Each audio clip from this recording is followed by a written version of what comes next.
Salve omnes, and welcome to this week's video tutorial.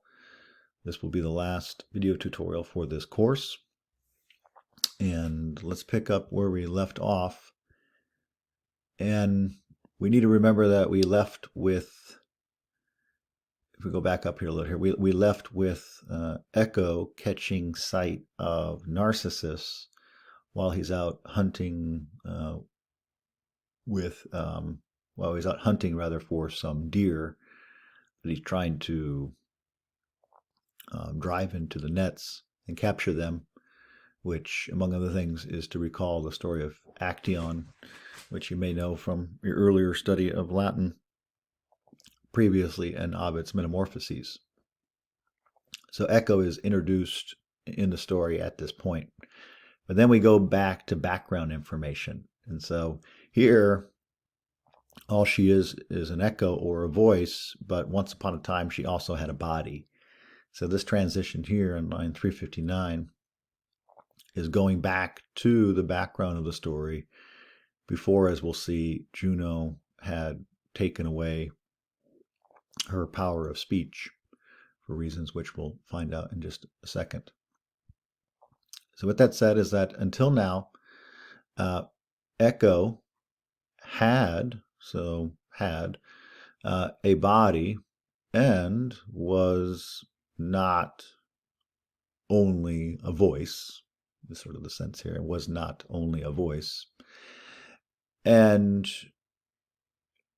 nevertheless, and she had no other, non alium, literally no alien, no other use of speech.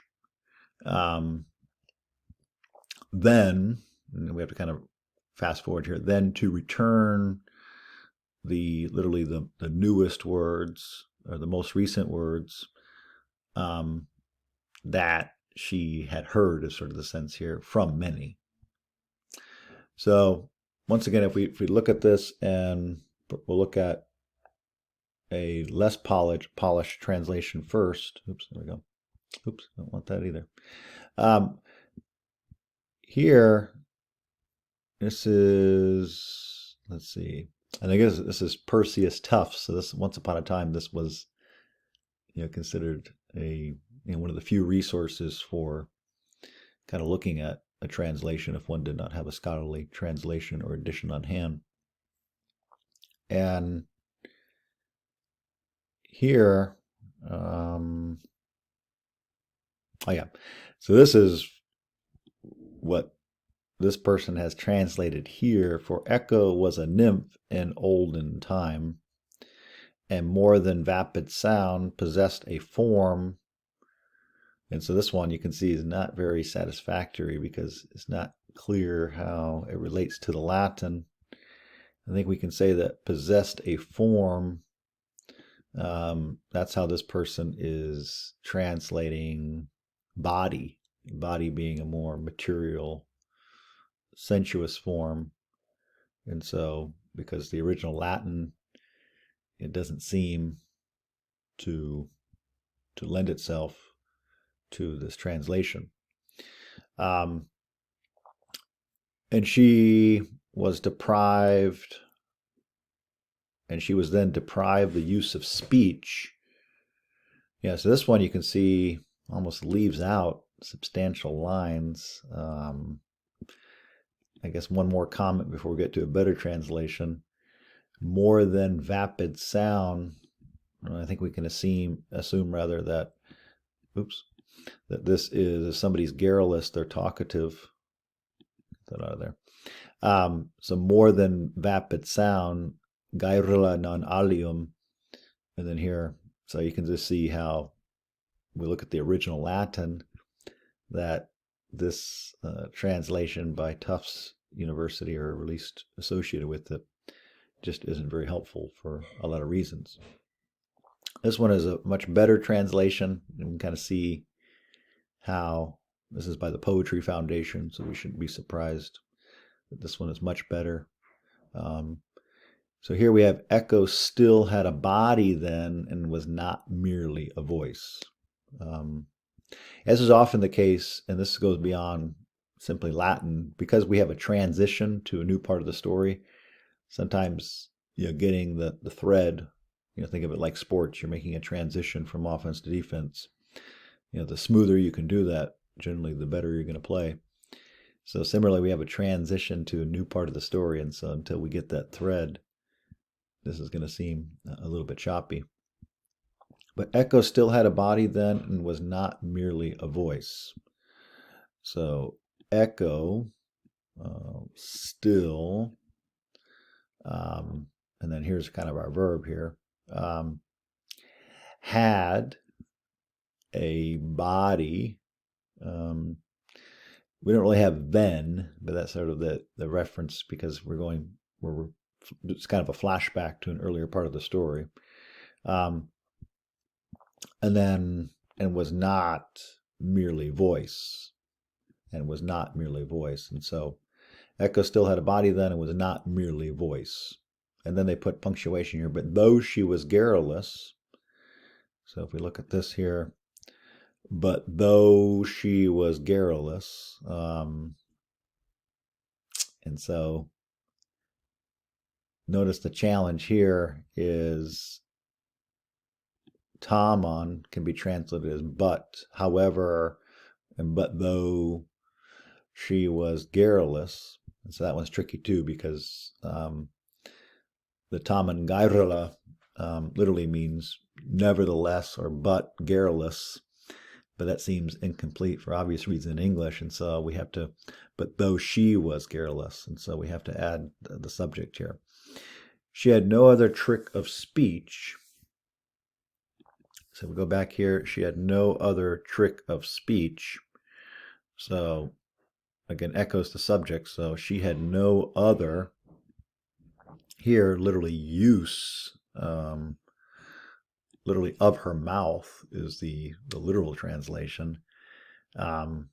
Oris, in this case, but notice how she had no other use of her mouth. This sounds more poetic and arguably closer to Ovid's language here, or the text language. She had no other trick of speech than she now has. So we go back here, than she now has. And so that one actually is fairly basic once we highlight it. So then she now has. So you can see you want to compare these to this translation with the original Latin. And again, I would encourage you to look at many other translations. This one is one of the better ones. That's why we're using it. But there's some other ones that are different. And of course, this one seems really unsatisfactory, certainly on this section. But take a look at other translations, because it's going to force you, in a good way, to slow it down and really pay attention to the Latin, because that's how you're going to learn it and be successful in your learning. And hence on the final is, if you just read this, and I'm just speaking in obvious terms, if you read this and read that, you're not really learning anything. Even if you memorize it for the final, you didn't really study the Latin in any serious sense, and so your understanding of the Latin just wouldn't be as good for obvious reasons. So that first part is a little bit tricky, but then it gets a little bit easier. That she, here we have the subjunctive. That what is it about her power of speech that's unique, that she was able, she was only able to return, and return what? So here we have our neuter, second declension, accusative, plural, literally the newest words from many. So just like an echo, as you'll see that when she hears words, she can only repeat part of what she hears. And so she echoes the words of others, but those words that she returns are echoes of echoes, and hence fragmented, which of course is part of the beauty of this entire text, is how the incomplete nature of both Narcissus and Echo, their incomplete essences and existence, is, in one sense, a central part of the story. But here, if Echo operates by sound, Narcissus operates by image. Notice Ovid's genius is when we think about how meaning originates and interpreted, certainly images and sounds, think pictures and music, certainly in the arts, but perhaps human life more generally, take away what we see and what we hear. We have the primal silence of existence, which you could argue that was Ovid's goal in writing the story, was to get behind all appearances to that primordial original being, but not in a philosophical sense, but in terms of language. So taking a look at this right here, let's see here. And she was then deprived the use of speech. So again, this one is not very helpful. So maybe we'll kind of skip that. This one is seemingly leaving out a lot of the Latin. So she had no other trick of speech than she now has. She can repeat the last words out of many. So let's focus on that right there. She can repeat the last words out of many. So she is able to repeat, literally to return, the last words, in other words, the newest or the most recent words, out of many, from many. So this line right here, especially when we look at this translation, seems fairly straightforward. And then, as you know, in mythology, the gods are often playing tricks. So if Echo has a trick of speech, in one sense, Juno plays a trick on Echo, and hence why she's in her current state. So this clause right here is pretty easy. By clause, let's go up to the comma here. So Juno had done this.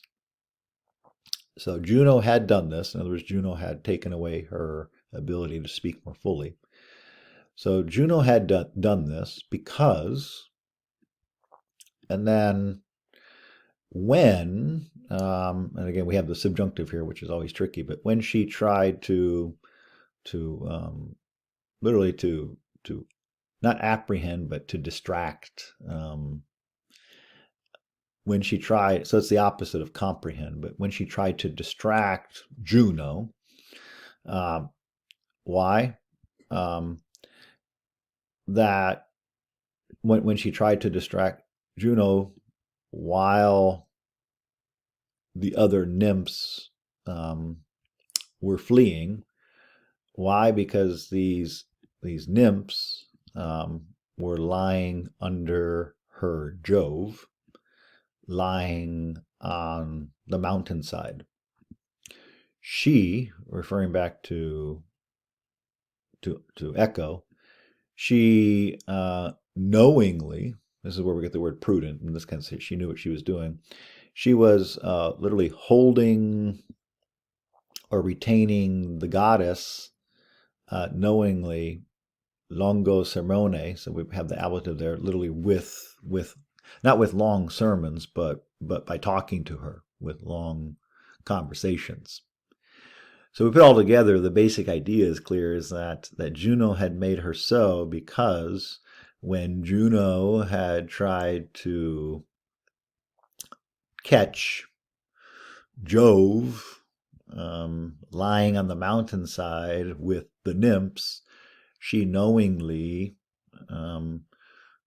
distracted the goddess with her long tricks of speech while the other nymphs left. And so this section right here, obviously if it's the first time you're seeing this, it can still seem quite tricky, but once you kind of look at it, and again, this is the big challenge with unadapted Latin, you have to kind of move around the word order and the meaning, as I just did, and you'll see that it comes together quite nicely. So this part right here with the dictionary should not be too difficult. Again, provided that you're aware that you may have to manipulate, the word order so that the sequence of the language and events make sense. So we look at here is that Juno made her like that. So that one is simply that. Oops.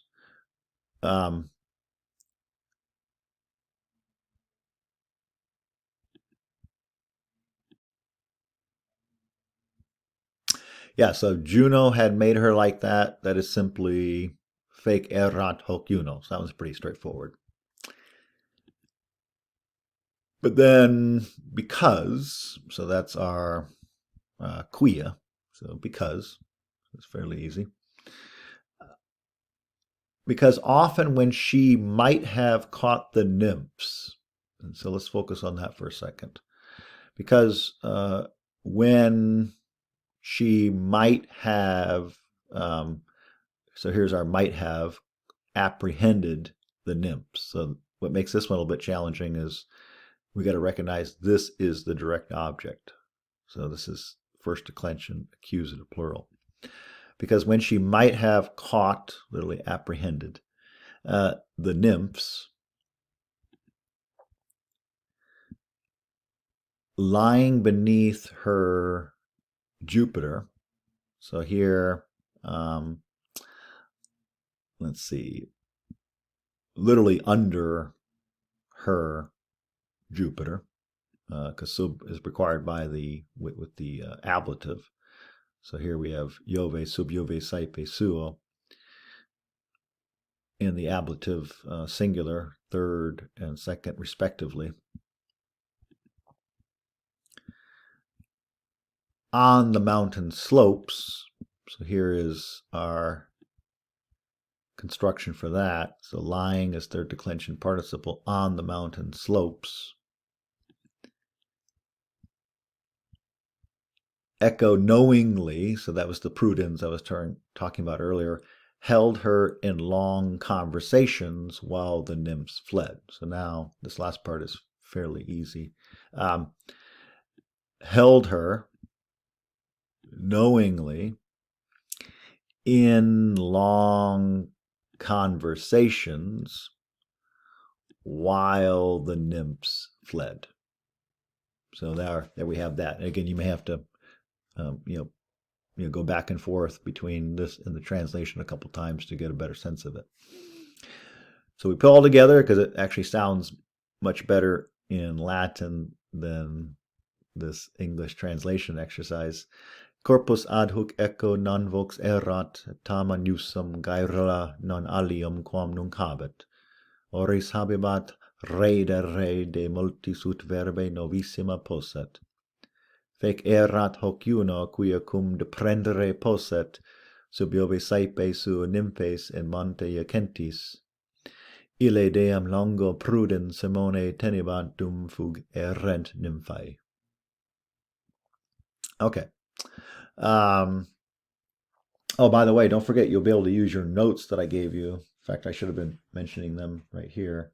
So, for example, on the notes I gave you, sub Jove suo says under her husband Jove. Prudence, they say deliberately would be another. I said knowingly, but deliberately. So please also use those notes that I gave you because they're also very helpful for what can be tricky Latin. All right, so continuing here is that that afterwards Saturnia, so postquam hoc Saturnia sensit. Now Saturnia is a reference to Juno. As you know, the Greek gods and goddesses had many names, and so Saturnia is a reference to Juno. So afterwards, Saturnia sensed this. What did she sense? She sensed that Echo was distracting her, and she said, literally, she said. So I8 means she said, that tongue of yours. Literally of your tongue, but this is in the genitive. So that tongue of yours by which, so this one is a little bit tricky because we need to put it in the ablative, referring back to lingua, which is feminine. So that tongue of yours by which I have been deceived. So here's a good example of a participle passive construction here.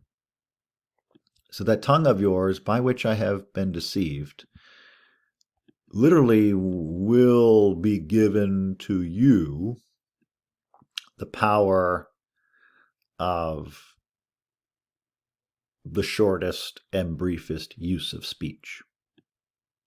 And so this is going to be her punishment. And so she says, okay, you've been, helping out your friends, fair enough, but you're going to be punished for this. And she says, I'm going to take away your power of speech, and what remains of it will simply be the briefest and smallest use of speech.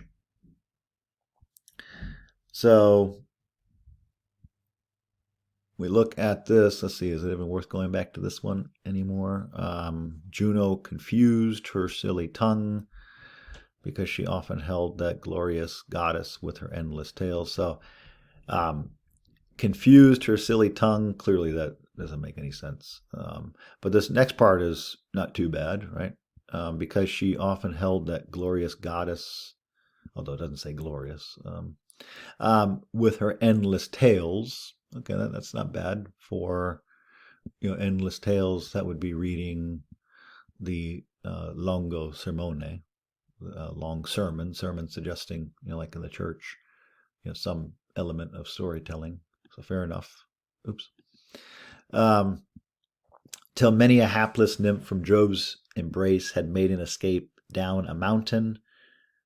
Again, they weren't escaping down the mountain, they were lying on the mountain. But I guess it makes sense. They're not flying away, but the Latin really doesn't suggest they're going down a mountain. Before this, the goddess might have caught them. Okay, thus the glorious Juno, when she knew her guile, your tongue so freely wagged at my expense, seems less poetic, shall be of little use. Okay, that one, I like that right there. Your endless voice, much shorter than your tongue. So again, not the best, but still illustrative. And I'll say it again, this is Tufts University, before the advent of the internet. If you didn't have a scholarly source, this is probably the best that you had. So, but you can see it has many, many deficiencies. So we go back to this one, which is clearly better for a lot of reasons. Is when Saturnia realized this, and so they're saying realized for, so when Juno realized this, literally when she sensed it. When Juno realized this, she said, I shall give you less power. Let's see if we can make sense of that, because English likes so much to put the subject and verb. Well, here it's in the passive, so it doesn't really say it doesn't have, this is not first person singular, but third person, but I will give you less power. So not so much the original Latin is in the third person. Over that tongue by which I have been deluded, or by which I have been deceived. So that one was fairly straightforward.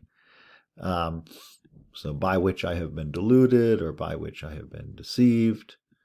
And we already mentioned that this is a reference to Echo's tongue, her power of speech. And the briefest ability to speak. So this one is fairly straightforward. Literally the briefest use of talk, of speech. That one kind of fits that. And what she threatened, she did. And so I don't think we've covered that yet. So there we go. So literally, she confirmed her threats indeed. In fact, that would be a literal translation, but it might make sense because it's a little bit more vivid. She confirmed, so third person singular, she confirmed her threats, there's our accusative direct object, indeed.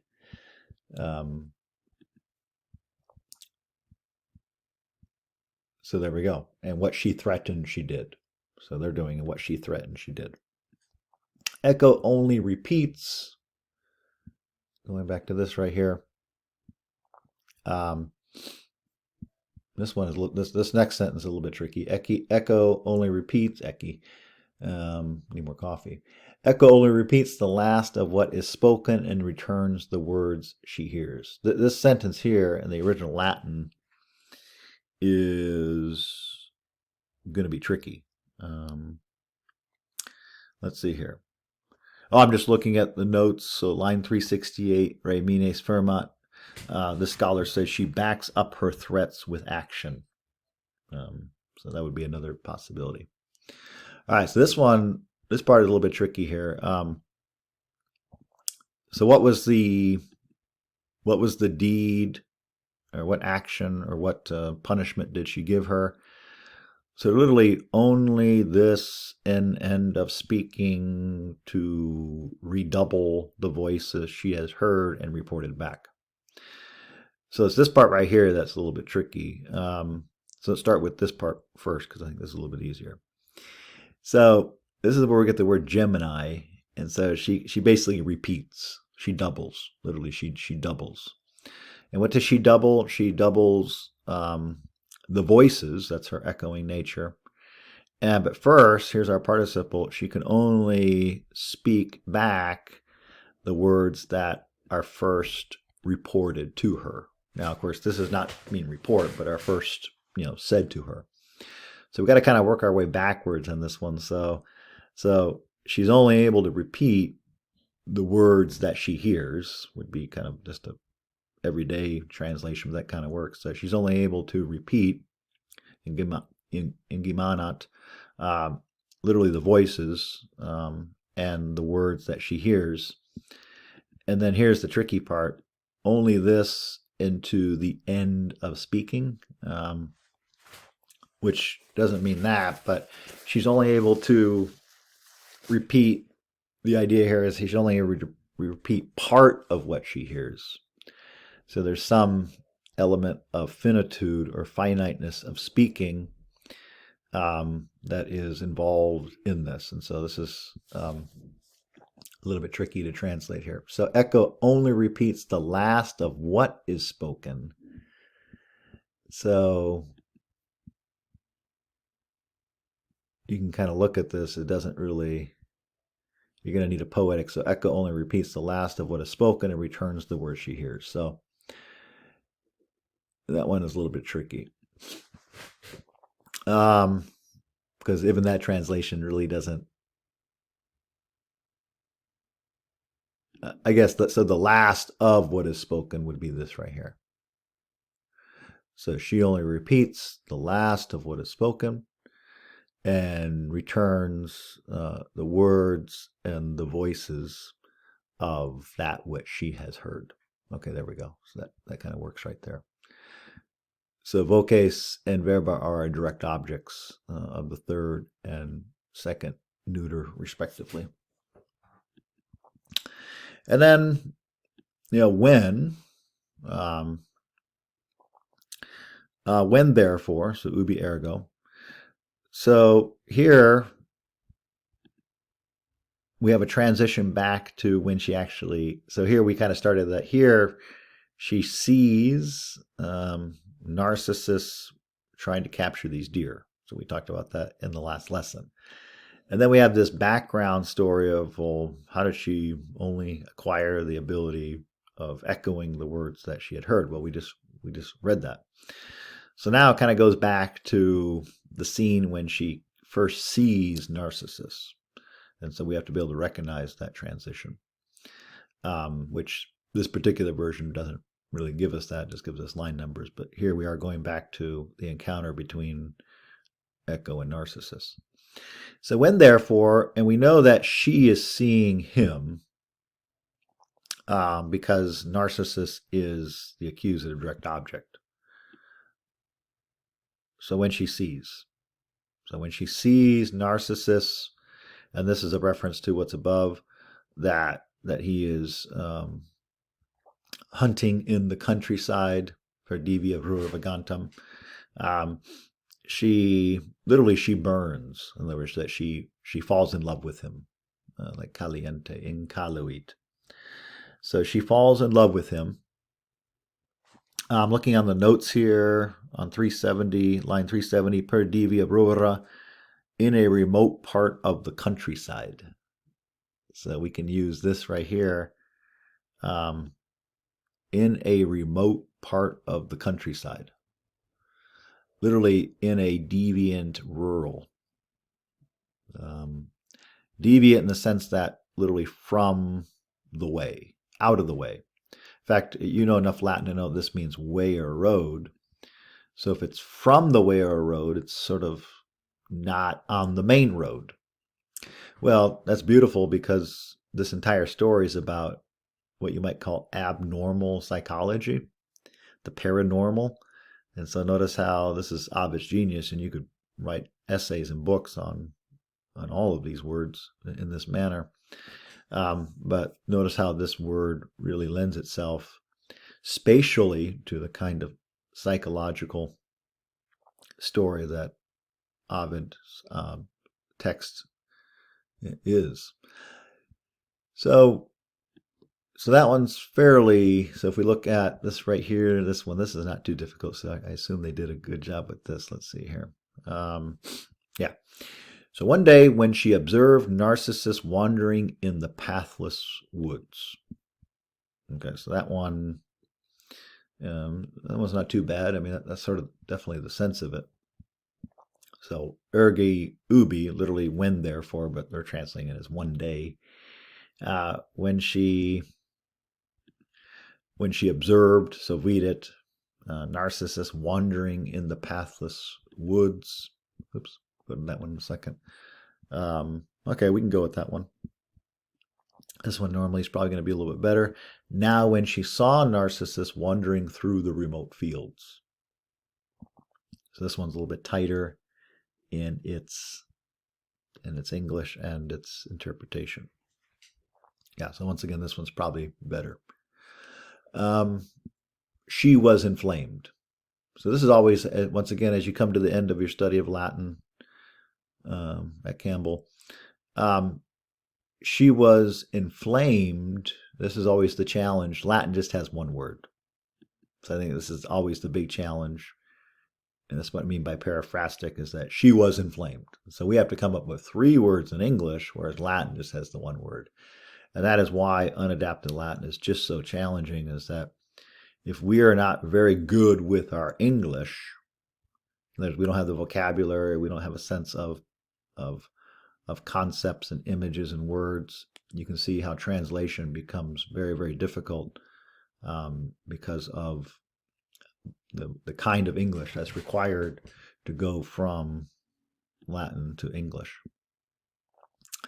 All right, so then she begins to follow him like a sequence, and she follows his footsteps secretly. So if somebody is furtive, that means secretly, even in English. So she's following his footsteps secretly, and the more she follows, so this is a comparative form, as you know, the more she follows, literally the closer she burns like a flame. And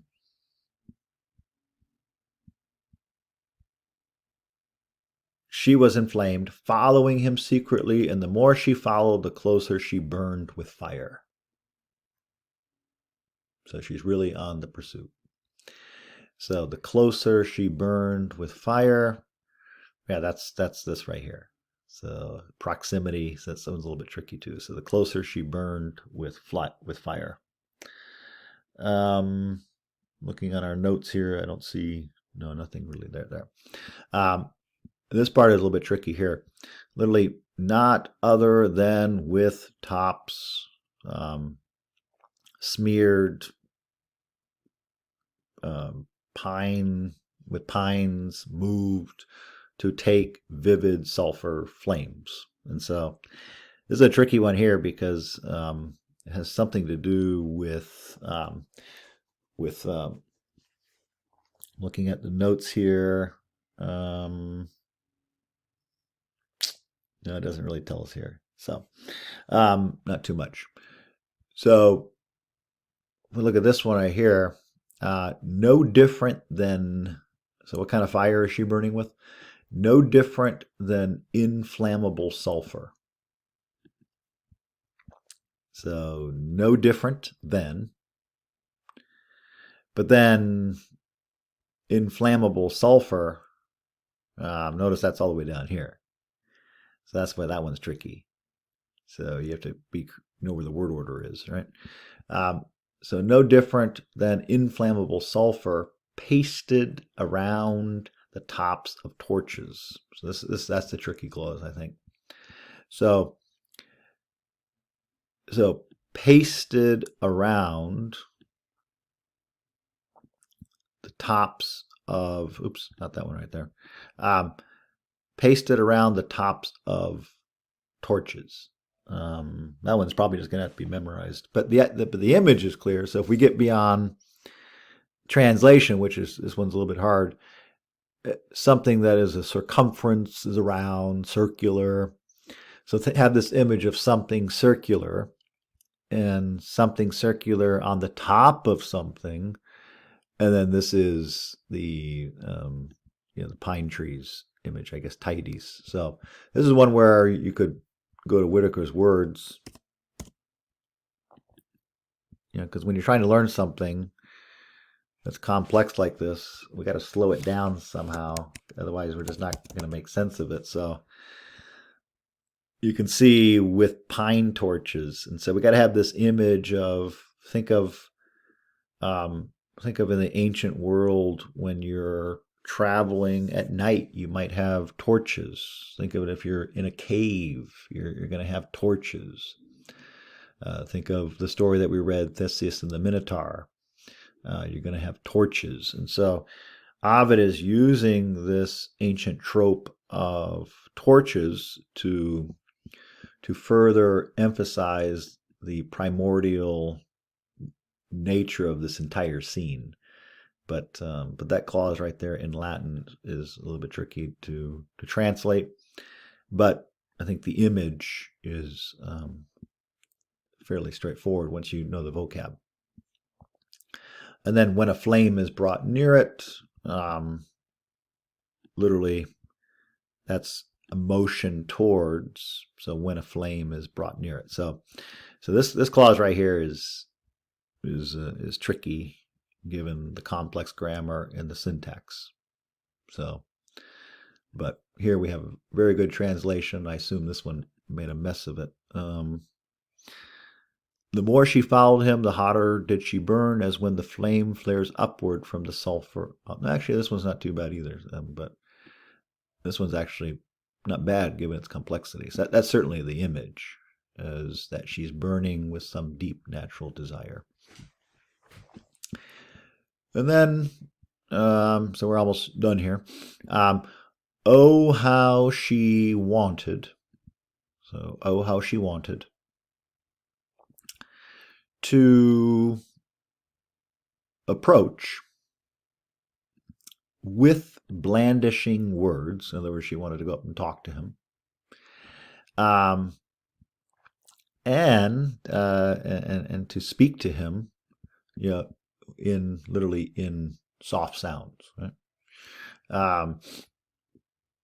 So, oh, how she wants to get close to him with seductive words is what they have here. So we go back here. So, oh, how she, so blandishing, so they're translating blandish, although blandish in English means cajoling or flattering, with seductive words.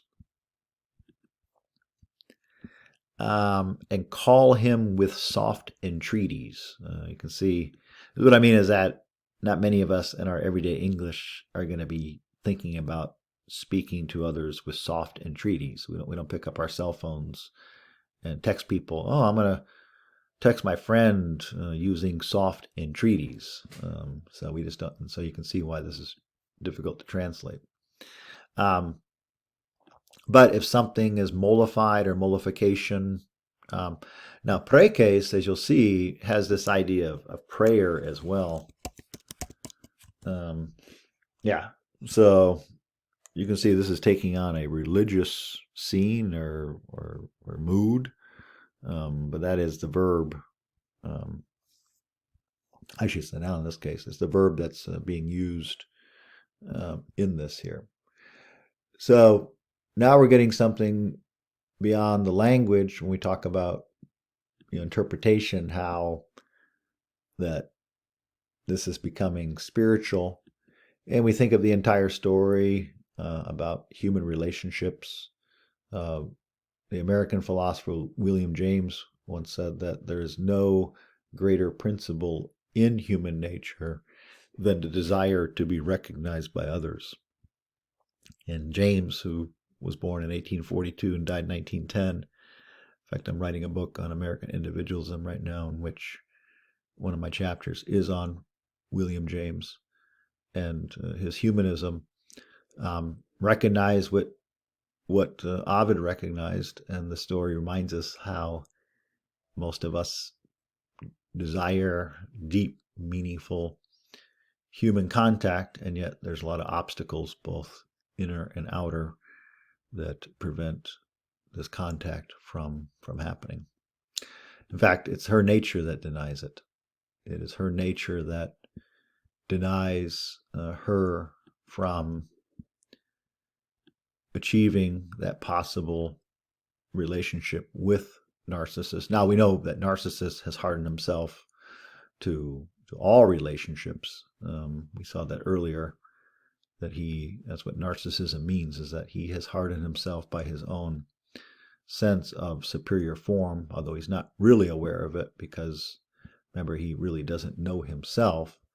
But that is the tragic irony, perhaps, in this entire story. Okay, so let's take a look at kind of the end here. But she is ready for what it will allow her to do, to wait for sounds to which she can return words. And you can read the rest of the story on your own. Again, you're going up until for the final exam. It's going to be line 401. And so here's how it ends, at least with Echo, is it is sound which lives in her. So as you'll read, that she is spited and rejected by Narcissus. And because she is spited and forlorn and forsaken, she runs off into and hides herself in the woods. And she lives there lonely, in the grotto. So literally alone from the woods, she lives in the grotto. So she's she's gone back to some even deeper primordialism. But even though she's deep in the grotto, notice that her love and memory of Narcissus, she can't get him out of her mind, continues to grow. But the more she thinks about him, the more that her sadness repulses her. There is the greater her sadness, consumes her. But literally, her sadness. Somebody's doleful, they're sad. And then, as you'll see here, that she starts to waste away. She becomes emaciated, like somebody who's has an eating disorder, sadly, and literally all of the air is sucked out of her, and she, her body, literally all of her body goes away. And so the only thing left is her voice and her bones. So only her voice and her bones remain. Her voice remains, and then her bones are changed into rocks. And then from there, she's never seen again or heard. Only heard. She's only heard by all, never seen again. So her body she no longer has any physical essence. So it is voice which lives in her. So what we read right there, of course, is scorned. She wanders in the woods and hides her face in shame among the leaves, and from that time on lives in lonely caves. But still her love endures, increased by the sadness of rejection. Her sleepless thoughts waste her sad form, and her body's strength vanishes into thin air. Only her bones and the sound of her voice are left. Her voice remains. Her bones, they say, were changed to the shapes of stones. She hides in the woods, no longer to be seen on the hills, but to be heard by everyone. It is sound that lives in her. It is sound that lives in her.